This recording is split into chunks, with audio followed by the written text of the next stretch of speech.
Hi everybody, welcome back to English 112 Section 2. This is our class for Thursday the 21st, where we are talking about Oedipus the King, and also you are in the midst of writing your first paper, which is going to be due this upcoming Tuesday. That will be the 21st at 11:59 p.m. 4 to 5 pages via PDF to my email, ruiz, R-U-I-Z, at gcc.mass.edu.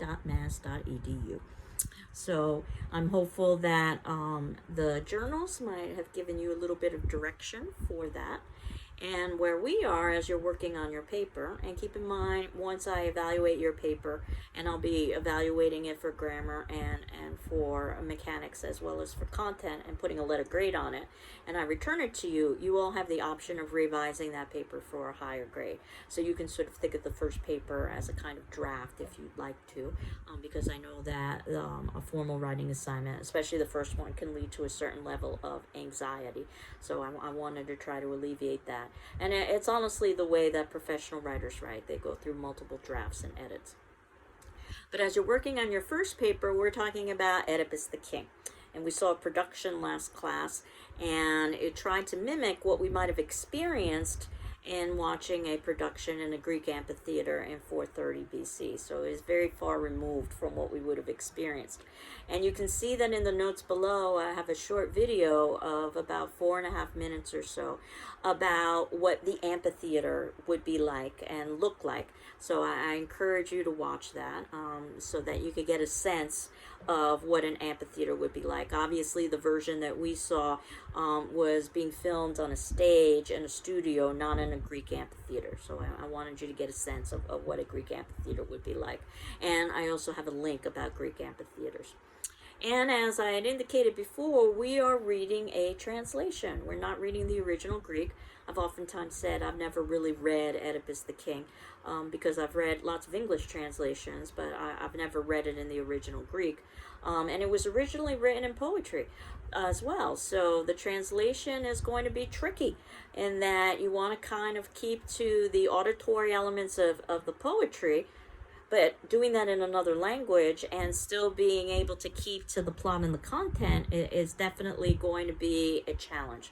So you're going to need to do some sacrifices here.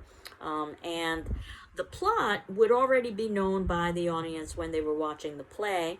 So I wanted you to make sure that you knew the plot before you were reading the play and actually watching a particular performance. And in terms of Oedipus, we talked about how Sophocles basically helped to create what we think of as tragedy and tragic character. And Aristotle, a philosopher during the time, who kind of dabbled in literary criticism, came up with definitions of how, in his opinion, Oedipus the King was perhaps the finest example of tragedy, in part because there was a tragic hero. And that's what I wanted to talk about in terms of the play, that Oedipus represents the tragic hero. That Oedipus is a great man who's above and beyond the ordinary. Somebody that we can admire and respect so that their fall basically inspires pity and fear within us. Fear because if somebody that great can fall, then we can definitely fall as well. So, and pity also because this person is a great man above and beyond the ordinary. They didn't necessarily earn this terrible fate, or not completely earn this terrible fate. So Oedipus is considered to be a great man above the ordinary because first, he's from royal birth. Secondly, he is the great riddle solver. If you remember when we were talking about the play, that it begins in media res, where basically Oedipus is trying to solve the mystery of why his community is being tormented by plague. And as he sends out individuals to consult oracles, these individuals come back and all say the same thing, that Oedipus himself is responsible, which he refuses to believe. And of course, as the play unfolds, we get information as to how it is that Oedipus himself is responsible. And that it all goes back to Oedipus's parents, who were given a terrible prophecy when Oedipus was born, that he would kill his father and marry his mother. So his parents, in trying to prevent this, they have the child executed, or so they think they have the child executed, by giving the child to a servant to execute but the servant feels pity on this baby and ends up abandoning the baby. And then the baby is found by the servant of another community, another kingdom, and brings that baby back to that kingdom. And the king and queen end up raising that newborn baby as their own biological child, and never tell that child that this is not, that this child has been adopted. So when this child grows into a man, Oedipus, and he consults the oracle, he's given a horrific prophecy that he's going to kill his father and marry his mother. So to try to prevent that, he leaves the people he thinks are his biological parents to try to protect them. And he goes on a journey. And of course, he doesn't know that they're his adopted parents. And on his journey, at a crossroads, there's a chariot that happens to be basically stopping him from travel. And in a fit of anger, this is one of Oedipus's flaws, he kills everybody in the chariot, perhaps an early instance of literary road rage. And it just so happens that one of the people in the chariot was his biological father. And then he comes across a community that's just recently lost their king, and they're being ravaged by plague through a terrible monster called the Sphinx. And the Sphinx basically has a riddle, and until the riddle is solved, the plague will continue. And it turns out no one's been able to solve the riddle of what walks on 4 legs in the morning, 2 legs in the afternoon, and 3 legs in the evening. Except for Oedipus, he solves it. The answer is man. 4 legs in the morning when we crawl as babies. 2 legs in the afternoon when we walk as adults. 3 legs in the evening when we're in old age and we're using a walking stick. So because Oedipus is so intelligent, he's also considered to be a tragic hero. He's the great riddle solver. Though there's some irony here in that he's supposed to be able to solve riddles, but he can't solve the riddle of the current plague when everybody else figures it out, which shows the power of denial. So there's a lot of psychology in this play. And Oedipus is also a great man, above and beyond the ordinary, because he's concerned with the populace. He wants to solve the reason for the current plague. And in fact, he's even told by his own wife / mother Jocasta, leave it alone when she figures out the truth. She would rather protect herself and her nuclear family rather than protect the populace, which is supposed to be her job as queen, to basically protect the people. Oedipus continues on saying that it doesn't matter what the truth is, he has a responsibility to his people, that even if he himself is guilty, and of course that's dripping with irony because it turns out that he is guilty. Not that he ever expected it, but we all know this as audience because we would have known the plot ahead of time. So Oedipus is a great man above and beyond the ordinary, in a way that Jocasta could never be. Yes, Jocasta's royalty, but she was not able to solve the riddle, and she is not concerned with the populace. She's only concerned with herself. And then we see downfall, and I think it's pretty clear in this play that we have downfall. There's incest, there's plague, there's loss of kingdom. Things don't go well. This is a very dark play. And one of the reasons why there's downfall is because of outside forces, that this great man above and beyond the ordinary is not completely responsible for the fall. There's something like fate or destiny or luck. There's lots of words that are used in philosophy and in religion to try to explain outside forces that are beyond our control. And the outside forces are Oedipus's fated prophecy. But there are also flaws in character. There are things that great man does that help bring about his downfall. That's the instructional element for us as reader, not to duplicate some of those flaws. And obviously, Oedipus is filled with anger, as we saw when he just slayed everybody at the crossroads, and also when he accuses people like his own brother-in-law of trying to steal the kingdom from him, when he has sent his brother-in-law out to get information from the oracle, and his brother-in-law says, hey, it's you. The oracle says you're responsible. So definitely we see Oedipus's excessive anger.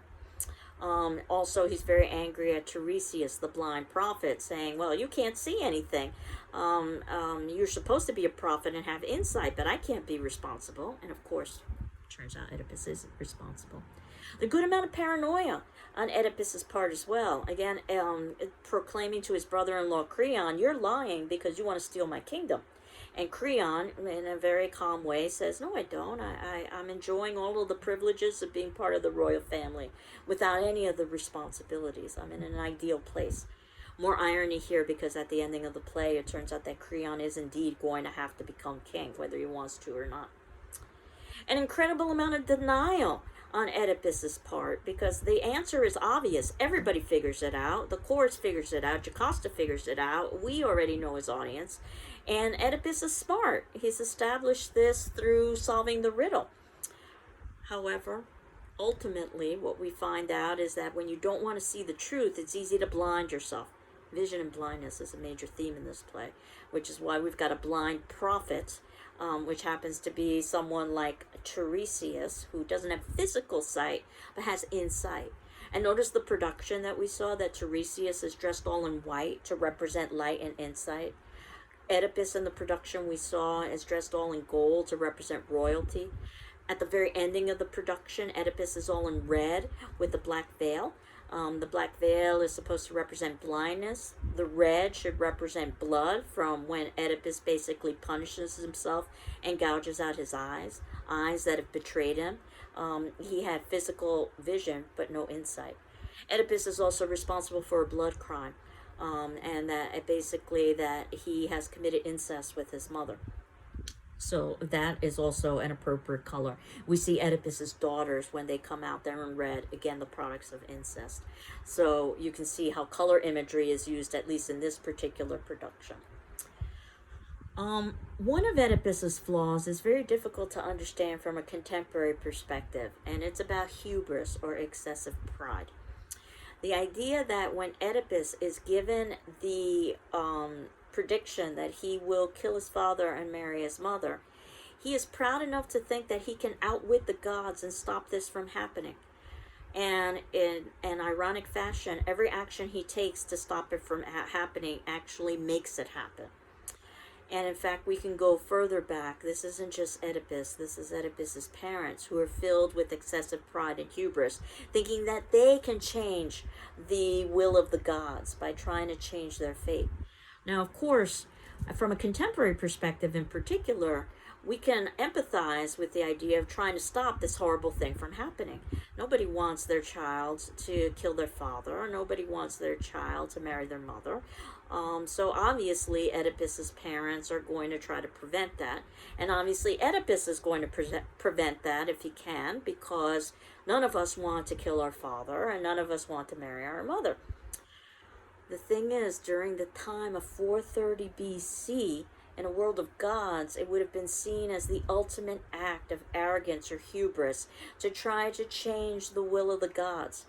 Hence, Oedipus's parents and Oedipus are all three actually punished by trying to take actions to change their fate. And in another ironic twist, if they hadn't have taken action, there's a very good possibility this fate never would have come to fruition.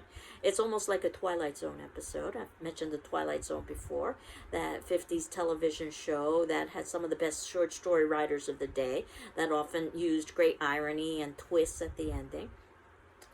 And I think it's very human and natural when you read and watch this play, and certainly I'm still doing it, even though I've read this play many, many times and seen it many, many times, to try to look for the loophole, that there must be some sort of a way to outwit the gods, that if Oedipus had just not killed anybody, then he never could have killed his father. Or if Oedipus had never slept with anybody, he never would have had an ancestral relationship with his mother. If Oedipus never married anybody, he never would have married his mother. But this is just as filled with excessive pride and hubris as Oedipus and his own parents' actions, in that I'm trying to figure out a way to outwit the gods. And if Oedipus and his parents were punished, and they are above and beyond the ordinary, can you imagine how badly I would be punished, or you would be punished, because we're supposed to be ordinary? So that also is a major flaw in his character, the idea of hubris, the excessive pride, and trying to change his fate, even though we empathize with trying to change a fate that is so horrific. Now, a tragic hero, a great man above and beyond the ordinary, would accept responsibility for their part in the fall. This is something that Oedipus does by gouging out his eyes and taking exile. Exile would be comparable to death at the time. And Oedipus gouging out his eyes works so well thematically, again, because his eyes have given him physical sight, but he doesn't have insight. And in the end, Oedipus becomes much like the blind prophet Tiresias. He has no physical sight, but he has insight. In fact, in many ways, Oedipus has basically has become the last part of the riddle that he solved for the Sphinx, or he solved from the Sphinx. What walks on three legs? Even though Oedipus is still young, he's walking on three legs. His two legs that carry him when he walks as an adult, but also his walking stick because he is blind. So, by Oedipus gouging out his eyes, punishing himself physically, and exiling himself, he's seen to take responsibility in a way that Jocasta never does, because she commits suicide. And that would be seen as the cowardly way out, rather than accepting and living with the consequences of her actions. And as I had indicated, Oedipus the King is part of a trilogy. There are two more plays that follow. One, I believe, is included in your textbook, by the name of Antigone, and it happens to be the story of Oedipus's daughter as an adult, and also the story of Creon. And if you'll remember, Creon ends the play, Oedipus the King, by taking over as ruler. And Creon is very representational of reason, rationality, order, generosity in this play. The Creon we see in Antigone is very different. He's very similar to the Oedipus we see in the first play, Oedipus the King, filled with arrogance and hubris and temper, and leading to the question, is there something about the position of rule that leads to a change in temperament? Or in other words, does absolute power corrupt absolutely, if you've ever heard that expression? The third play is Oedipus at Colonus. That happens to be the story of Oedipus as an old man. Has he atoned for his errors and flaws? Can he earn the gods' forgiveness? And I'm not going to tell you. You can read the play on your own. But just so that you know that we're reading the first story of a much more complex story. And the audience, again, should feel a certain level of fear, because if Oedipus could fall this far, then certainly an ordinary person could fall even farther. And also pity, because again, Oedipus didn't completely deserve this fate. He was a good man above and beyond the ordinary, and there are outside forces, and we all have to deal with these outside forces that we don't have control over. Fate, or destiny, or free will, or luck, or whatever language you want to use.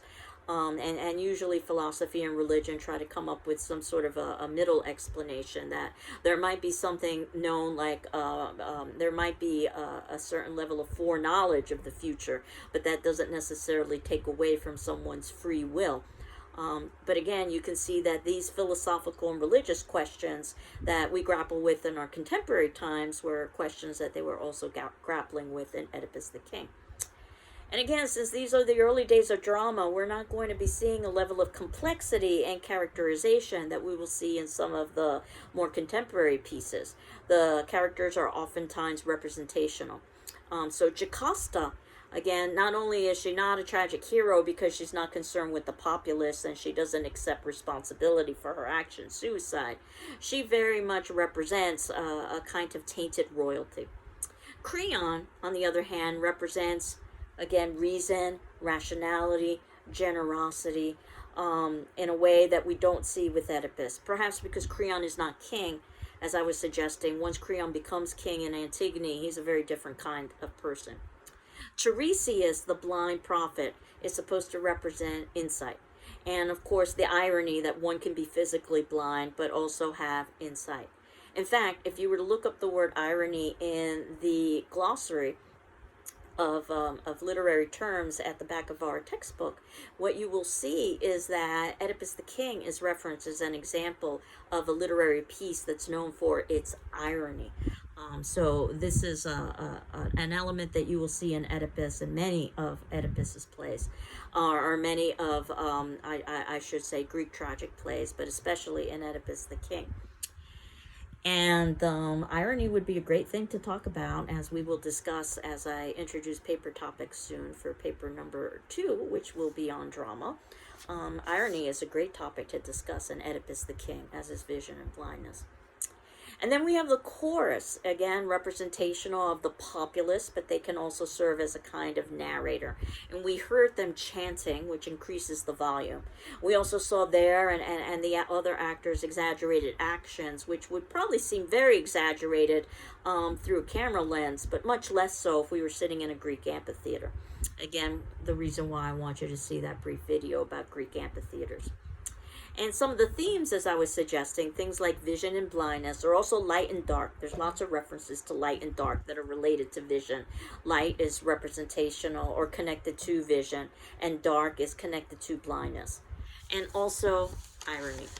So for today's attendance question, I thought I would ask you about Oedipus the King and his flaw. Sometimes it's called a tragic flaw. I think tragic flaws is a much more accurate term because there are usually a multiplicity of flaws that result in a tragic character's fall. So today's attendance question, which will be due Friday the 22nd at 10 a.m., is what do you think Oedipus's biggest flaw is? What do you think Oedipus's biggest flaw is and why? And again, next class, we basically have our first paper due. So I hope you are working on that. And we will continue on next class by moving forward from Oedipus the King to talking a little bit about Shakespeare. So, and eventually getting ready for our next play, which is A Midsummer Night's Dream, which is a comedy because I wanted to lighten things up, which I'll talk about next class. So I hope you're doing well. I'm doing well. And we will continue on next week. Take care. Bye-bye.